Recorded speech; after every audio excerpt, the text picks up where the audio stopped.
L'élection des bureaux des conseils régionaux et assemblées régionales est l'accent grave de l'actualité ce soir. Mais prenons pour commencer des nouvelles, les dernières du Palais de l'Unité. Le chef de l'État, Paul Biya, a reçu en audience cet après-midi le ministre d'État équato-guinéen chargé de l'intégration régionale. Balthazar Ngonga Edjo était porteur d'un message du président Teodoro Obiangema Bazogo à son homologue. Yves-Marc Medzo, de retour du Palais de l'Unité. Balthazar Ngonga Edjo, ministre d'État de la présidence du gouvernement équato-guinéen, chargé de l'intégration régionale, est un habitué des couloirs du Palais de l'Unité. En cet après-midi du mardi 22 décembre 2020, il est de retour au palais présidentiel des Toudi, en sa qualité d'envoyé spécial du président Teodoro Obiangema Bazogo, président de la République de Guinée équatoriale. À sa descente de voiture, il est accueilli par le chef du protocole d'État, Simon-Pierre Bikele, et au perron par le ministre directeur du cabinet civil de la présidence de la République, Samuel Mvondo Ayolo. À sa suite, Candido Nkogo Ngononchama, vice-ministre équato-guinéen en charge de la défense. Après s'être soumis aux règles sanitaires anti-Covid d'usage à l'entrée du palais présidentiel, l'émissaire équato-guinéen est conduit au bureau présidentiel où l'attend déjà le président de la République, Paul Biya. Balthazar Ngonga Edjo, ministre d'État équato-guinéen en charge de l'intégration régionale. Monsieur le ministre d'État, soyez le Avant d'entrer dans le vif du sujet, le président Biya tient avant tout à prendre des nouvelles de son homologue et frère, Teodoro Obiangema Bazogo. Monsieur le ministre d'État, comment va le président? Le président va bien. La suite va se dérouler à l'abri des regards indistraits. Paul Biya et son hôte vont échanger pendant près de 3 quarts d'heure. Et même si rien ne filtre de cette audience, il ne fait pas de doute que, comme c'est très souvent le cas avec ses hôtes, le président Biya ne va pas manquer de faire partager sa riche expérience à son invité du jour. Je suis porteur d'un message de son Excellence, Monsieur le Président de la République de Guinée équatoriale, son frère, le président de la République du Cameroun, dans le cadre de leurs relations bilatérales. Vous savez que la Guinée équatoriale et le Cameroun gardent des relations traditionnelles en dehors de leur appartenance à une même communauté. Son Excellence le Président Paul Biya, c'est le président en exercice de la CEMAC. Donc avec son frère, avec tous les présidents de la même communauté, ils sont obligés de se concerter avec les idées comment bâtir, disons, notre communauté malgré les difficultés que traverse ces États aujourd'hui, les difficultés économiques, la crise sanitaire et autres. C'est donc avec la satisfaction d'avoir une fois encore eu le privilège d'échanger avec ce sage africain que l'émissaire équato-guinéen et la délégation qui l'accompagne vont quitter le palais de l'Unité.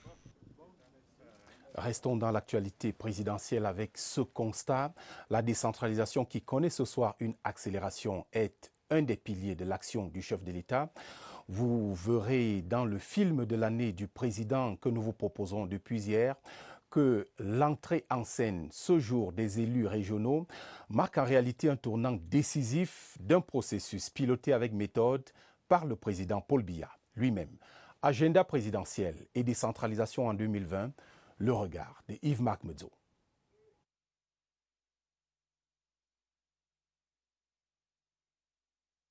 Souvenez-vous-en, c'était le 9 février dernier, au sortir du bureau de vote des écoles publiques bilingues de Bastos, où le président de la République venait d'accomplir son devoir civique. La démocratie fait des pas de gens au Cameroun. Il y a eu le grand dialogue, il y a les lois sur la décentralisation, le statut spécial, la loi sur le bilinguisme. Et bientôt nous aurons aussi, quand les élections municipales auront pris fin, on aura à élire des conseillers régionaux. C'est le grand pas vers une démocratie plus développée. Je n'en suis que satisfait. Je remercie les Camerounais d'apporter leur dynamisme, leur concours à la marche de cette grande démocratie. De la parole aux actes, ce mardi 22 décembre 2020 est jour de tenue des sessions de plein droit en vue de la mise en place effective des exécutifs des conseils régionaux. Le Cameroun nouveau est en marche. C'est l'accomplissement d'un processus que le président Biya a personnellement conduit avec patience et méthode depuis près de 3 décennies. À compter de ce jour donc, pouvoir et compétences seront transférés comme jamais auparavant du sommet vers la base. À compter de ce jour aussi, le statut spécial accordé aux régions du Nord-Ouest et du Sud-Ouest verra arriver des pionniers pour lui donner toute sa substance et assurer le grand bond en avant.